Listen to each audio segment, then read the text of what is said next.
The blast that took place in Delhi on 10th of November is now focused on Amir Ali, a key aide of the alleged suicide bomber Dr. Umar. In fact, his DNA has been proven to be there. It's matched.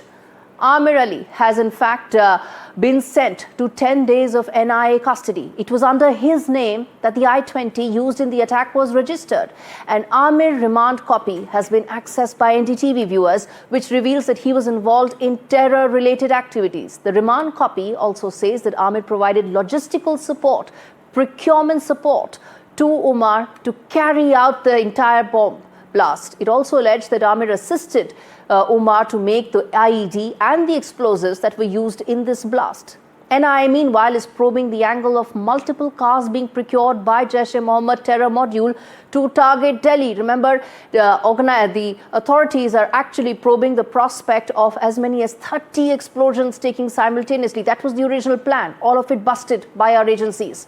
Source-based information coming in that the car bomb method was used to bypass layers of security needed and that is there near Red Fort. The police are also on the hunt for 3 more Al-Falah doctors who are linked to the dreaded nexus. Investigators have used footage from 40 cameras to put together the entire route that the accused took, Dr. Umar Nabi, when he traveled through the city. What was his exact route? Well, agencies have combed the CCTV footage and they've learned that the Hyundai i20 passed through several very sensitive and VVIP areas in the national capital on the day of the blast.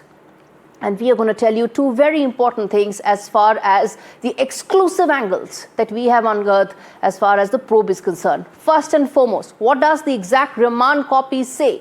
We're going to get you those details. Secondly, equally important as far as the entire terror module is concerned, what is it that they were really looking to do? The ultimate nefarious plan. We're going to get you all those details when my colleagues join me on the broadcast, Anushka as well as Akhil. Akhil is joining me from Patiala House Court where the proceedings took place and he has accessed the remand copy of the suspect.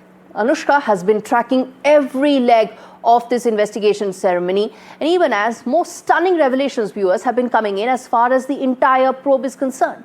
NDTV has exclusively got details of the Jaish terror module that is part of the conspiracy. The doctors of terror had been plotting the attack in the capital for weeks, and at the center of this plot is Dr. Shaheen. The lady that you see on your screens is the one at the center of this entire terror hub. In fact, let's also now get in Akhil, who's joining us live on the broadcast for more details and updates as far as the probe is concerned. Akhil, you've accessed the copy of the remand. Walk us through the highlights. Well, absolutely. If you see, NDTV was the first channel to get the access to that remand copy, and that it was pretty clear that if you see, Amir was someone who was found to be involved in this terror-related activities. Apart from that, second important point which was highlighted in that remand copy is that he was the one who basically provided logistical support. Apart from that, he has also provided procurement to Umar as well, and he has also given assistance to the deceased accused in this case, Umar Nabi. So right now, he's being interrogated by the NIA team. Earlier, what we have seen that yesterday he was arrested from the national capital, and after that, what we have seen that today he was taken to the Patiala House Court, in which what we have seen that he was granted 10 days of police custody. So right now, the NIA team will interrogate him regarding what was his specific role in the entire doctor terror module case. And if you see, what we have also got to learn from the remand copy, that NIA is likely to take him to Kashmir basically to corroborate all the details. Because if you see in this case, what we have also seen that there were several other co-accused who were basically part of this entire module, in which what we have also seen that Dr. Shaheen was earlier arrested, and after that what we have seen Dr. Muzammil was also arrested. So these 3 key individuals were basically the co-conspirator in this entire case, who were basically giving this plan to Dr. Umar. All right, Akhil, thanks much for walking us through the highlights of the remand copy. Viewers, so we've told you three very important aspects of this entire probe. Akhil was talking about the remand copy. There was also the aspect about the Jaish-e-Mohammed module that has been completely busted by the agencies. And the third and the most important aspect of this probe, which is Dr. Shaheen, the linchpin of this entire nexus. This report tells you why she is the epicenter of this entire terror plot. Take a look. A hidden code language and a terror network led by Madam Surgeon. Dr. Shaheen, the alleged handler in the Delhi blast case, was repeatedly referred to as Madam Surgeon by members of her network. Investigators have unearthed sensational details about the Doctors of Terror, the Jaish module. WhatsApp chats retrieved from her phone show a pattern of frequent calls and messages from two unknown numbers. Both identities are currently under investigation. Neither numbers carried a profile photo and were saved under the aliases Madam X and Madam Z. According to investigators, the messages appear to be written in a coded language. The word medicine surfaces multiple times, and agencies believe it may be a code word for explosives. One message from Madam X reads, "Medicine should not be lacking for the operation." Agencies say the word operation was likely used to refer to a planned terror attack. Another message sent by Madam Z instructed, "Madam Surgeon, please pay more attention to Operation Hamdard." Sources say Operation Hamdard was the internal codename for a recruitment drive, a push to enlist female operatives into the terror network. With each layer of coded communication now being decoded, agencies believe they are closing in on the deeper network behind the Delhi blast conspiracy. NDTV Bureau Report. Viewers, now let's tell you about the dictionary of these terror doctors. NDTV has accessed the coded notes, the encrypted messages that were found in the diaries. And these encrypted messages, what do they all add up to? This is the dictionary of these terror doctors, doctors of doom, doctors who are not ensuring that lives are given, but they are at the epicenter of taking lives. Let's get you those code words that these doctors have used. First and foremost, specialist. That's a code word for Jaish-e-Mohammed operative. Heart specialist. Well, viewers, you would think heart specialist is somebody who is meant to ensure that he gives life to you. Well, he's a senior operative behind the core missions. That's what it means. Let's get you the other code word, eye specialist. He's the surveillance and recce expert. He's an eye specialist. He's supposed to keep an eye out. That's what it means. Medicine stock. What is that? That's small weapons that are going to be used. That's what it actually means. This is the dictionary of terror that we are telling you. Surgery. What is that supposed to mean? It means that you've got the funds in place. Remember, at the end of the day, it is the funding pipeline that needs to be in place. And the moment surgery was done, it meant that funds have been arranged. Biryani. What is that? That is the explosive material that was to be used for the entire bombing operation to come through. And lastly, what is Dawat? Dawat is supposed to mean explosion in their coded dictionary and the code word language that they were using. A Dawat which took 13 lives. A Dawat which actually sent shockwaves around India. So once they were done managing the explosive material, the message they shared was, Biryani is ready and now get ready for Dawat. That's what it actually means.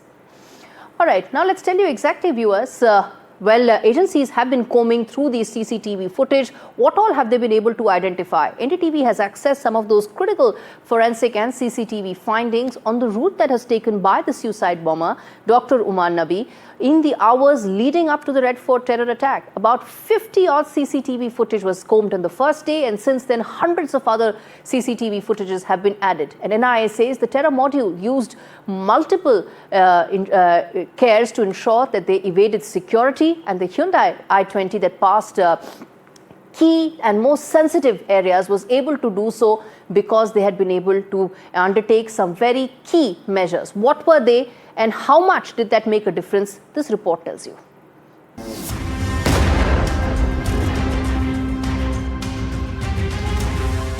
In a major breakthrough, investigators have reconstructed the exact movement of suicide bomber Dr. Umar Nabi. using footage from 40 CCTV cameras across the capital. The Hyundai i20 he was driving, confirmed to be the vehicle-borne IED, can be seen moving through some of Delhi's highest security corridors. Dr. Umar drove the car around VVIP Delhi, Kartavya Path, India Gate, Akbar Road and Lodhi Road. Sources say the terror module deliberately chose a route through these VVIP zones to blend into routine high-traffic movement, making surveillance nearly impossible. Agencies believe the car bomb method was selected specifically to bypass the multiple layers of security around Red Fort. Meanwhile, the NIA has arrested Amir Rashid Ali, a resident of Pampore who allegedly conspired with Omar to execute the attack. The car involved in the blast was registered in his name. Meanwhile, the NIA has arrested Amir Rashid Ali, a resident of Pampore, who allegedly conspired with Umar to execute the attack. The car involved in the blast was registered in his name. Investigators say Amir came to Delhi to help purchase the vehicle that was turned into the IED. The anti-terror agency is now also probing whether the Jaish module procured multiple cars for attacks planned in and around the national capital. The reconstructed route is now one of the most crucial pieces of evidence, showing not just how the bomber travelled, but how the terror module navigated the security architecture of the capital without triggering alarms. The route map of Umar's final drive is helping investigators close in on the larger network behind the November 10 blast. NDTV Bureau Report. Let's tell you now about these two powerful chemicals that cause the blast, ammonium nitrate and TATP. Both are chemicals that are capable of causing massive destruction, and early findings suggest the explosion near Red Fort triggered by the use of these chemicals was mixed with fuel and possibly several others as well. And that's how it became the mother of Satan, to ensure that the blast had even more impact. NDTV conducted an exclusive coverage to decode what these chemicals are all about and what's the exact formula that the bombers used. Take a look. What is the other chemical that was used as a detonator to explode this ammonium nitrate, which was present there in the car? We saw the bag also that Umar was carrying in the CCTV. It was captured. But how it happened, viewers, it happened in such a way that it exploded because the chemicals reacted so highly. They were so unstable that it caused such a huge blast. And imagine what would have happened if the 2900 ammonium nitrate would have exploded, sir. Yes, definitely it is a matter of a point, because ammonium nitrate, as I said, it cannot explode at its own. So definitely we require some initiator that can explode this so much quantity of the ammonium nitrate. So as I said, either we can use the fuel oil, but that is not, the potency depends on the potency. The potency of ANFO is about... Fuel, diesel, why it was not used, Dr. Prashant, in this? Potency, depending on the potency, because when we use the diesel oil or the fuel oil, ANFO, the potency of the fuel oil is generally 50% of the TNT. Okay.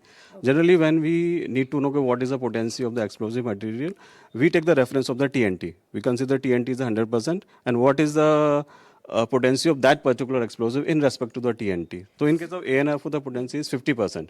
But in place of ANFO, if we use any other compound like if we use the TATP, TATP triacetone, triperoxide. If we use this compound, so this has the potency more than the ANFO, and it gives around 80% potency if we compare with the TNT. And perhaps that is why, viewers, the investigation has revealed that TAPT was used in this entire terror attack that was carried out there at the Red Fort along with the ammonium nitrate. But what actually this chemical is it stored as it is in the chemical lab, or it is again, it has to be mixed to form a one compound with the help of two other compounds? TATP is not a very storable compound. It is very sensitive compound and can be blast easily. So when we need to initiate with some compounds, so we need to prepare at on-site with that. But sir, what makes it so explosive and such an unstable component that it is used as a detonator also, and also it cannot be stored? Yeah, as I said, the potency of this is very 80% about with the TNT. But the chemical composition of this is so that because we have the chemical composition, there is the acetone and the peroxide, and both are highly reactive materials. So Acetone and hydrogen peroxide solution. both are very reactive material. So that's why we cannot store for a long time, and they can be initiated. They can start the initiation with the small heat, small friction is required. So for the initial composition to make the TAPT, do we use these two chemicals? Along with that, something else is also used? Yeah, for in the laboratory, if you want to, anyone want to make the TATP, so these two chemicals were added, acetone and hydrogen peroxide. Although when we will add these two chemicals, so you will see the reaction will not be very exothermic, will not be very reactive, Because it's in very small quantity. in a very small quantity. One thing, and second thing, along with these two chemical agents, we require some catalyst. So some amount of catalyst is required to proceed the reaction. All right, viewers, so far we've been talking about the probe and the several angles that the agencies are exploring. Let's now come to the politics of it. Yes, there is politics as far as the Delhi blast is concerned. Former Jammu Kashmir Chief Minister Mehbooba Mufti made a shocking statement, placing the entire blame on the central government for creating a poisonous environment in Jammu Kashmir. The PDP chief went on to allege that the problems of Kashmir were expressed in front of Red Fort and that youth of Jammu Kashmir are being deviated due to the poisonous atmosphere in the state. Yes, she actually blamed the central government for the Red Fort blast. BJP has hit out, calling her statement extremely condemnable, accusing her of playing dirty politics over terror. Earlier, it was Farooq Abdullah who dismissed the results of Operation Sindoor and said that it was important to investigate why the doctors took up the step they did. Meanwhile, Congress's Hussain has questioned the timing of attack, said that injustice in Valley will have repercussions. You can see this. This is a pattern. You have these politicians who are actually saying that this is a result of politics. In fact, condoning terror in the sharpest possible way that they can. Take a look at some of these reactions coming in on that story. Delhi वाले लोगों को ये समझ है या वो ये सोचते हैं जितना हिंदू मुस्लिम होगा, जितना ब्लास्ट होंगे, जितना खून खराबा होगा, उतना मुल्क में पोलराइजेशन ज्यादा होगा, उनको वोट मिलेंगे? मुझे लगता है उनको दोबारा सोचना चाहिए। मुल्क कुर्सी से बहुत बड़ा है और ऐसा मुल्क, हिंदुस्तान जैसा मुल्क जिसको दुनिया पता नहीं किस नजर से देखती है, हिंदू मुस्लिम सिख ईसाई सब भाई भाई की तरह रहते थे, मगर आज पूरा जहर आलूद माहौल बन गया और कहीं ना कहीं वो जहर आलूद माहौल भी जिम्मेवार है जो आज कश्मीर के नौजवान अपने रास्ते से अलग होके कोई खतरनाक रास्ता इख्तियार कर रहे हैं। उम्मीद करूंगा कि ऐसी बात नहीं होगी, उससे तो कुछ नहीं निकला और नतीजा नहीं निकला। हमारे 18 आदमी मारे गए, हमारे बॉर्डरों पर नुकसान हुआ। अल्लाह करे ये दोनों मुल्क अपने ताल्लुकात बेहतर कर सकें, कि वही एक रास्ता है। वाजपेयी जी की बात मैं आपको कहना चाहता हूं, दोस्त बदलाए जा सकते हैं, पड़ोसी बदलाए नहीं जा सकते। पड़ोसी अगर दोस्ती में रहेंगे तो दोनों तरक्की करेंगे, दुश्मनी में रहेंगे तरक्की सुस्त हो जाएगी। जिस ढंग से कश्मीर में अन्याय हो रहा है उसका भी परिणाम कुछ होगा, ये मानना चाहिए। पी चिदम्बरम साहब वो भी देश के होम मिनिस्टर रहे हैं, उनको बहुत अच्छी तरह से मालूमात है और वो पढ़े लिखे हैं। उनका अमित शाह जैसा नहीं है, वो खुद माने जाने वकील हैं, तो वो जो बोलते हैं कि अंदरूनी मामला भी इसमें होगा, अंदरूनी आतंकवाद होगा, तो इसकी जांच होना चाहिए। इसका मतलब ऐसा है कि आरएसएस जिस ढंग से प्रचार वगैरह करती है, ऋतुम्बरा का ये आया था, उनको वो छोड़े, तो क्या सरकार आरएसएस का भी जांच करेगी? This is very unfortunate that a former chief minister is trying to instigate the youth once again. This is not a good politics.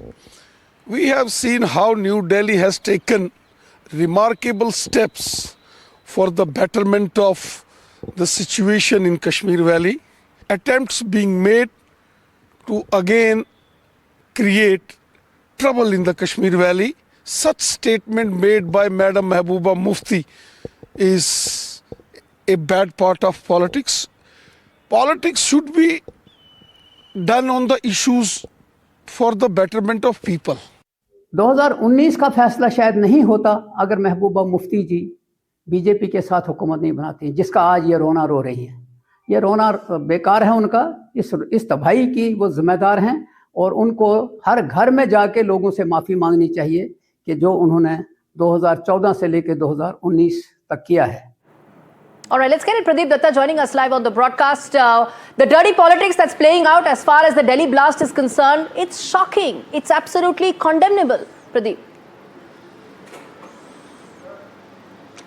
Yes, Gauri, you're absolutely right. These remarks and statement coming from National Conference, PDP, as well as from the Congress party is shocking but not surprising. This is not first time when Kashmir-centric political party leaders have resorted to such kind of statements, because they had been always conveniently trying to shift blame on Delhi, whatever wrong is happening in Kashmir Valley. Instead of saying that how certain people were trying to pollute and brainwash these young minds, they are trying to say that the poison is being spread by Delhi. Nothing of that sort has really happened, because by doing so, they are neither doing so good for the people they represent, nor they are doing good for the country, because they will be only providing handle to Pakistan, and that way they will be only instigating youth in Kashmir Valley and also emboldening and encouraging all those anti-Indian, anti-national elements, because they know, we have seen that ever since Mehbooba Mufti has been booted out of power, she has always been giving such kind of statement. This has almost become a kind of a routine and a standard operation procedure from her side.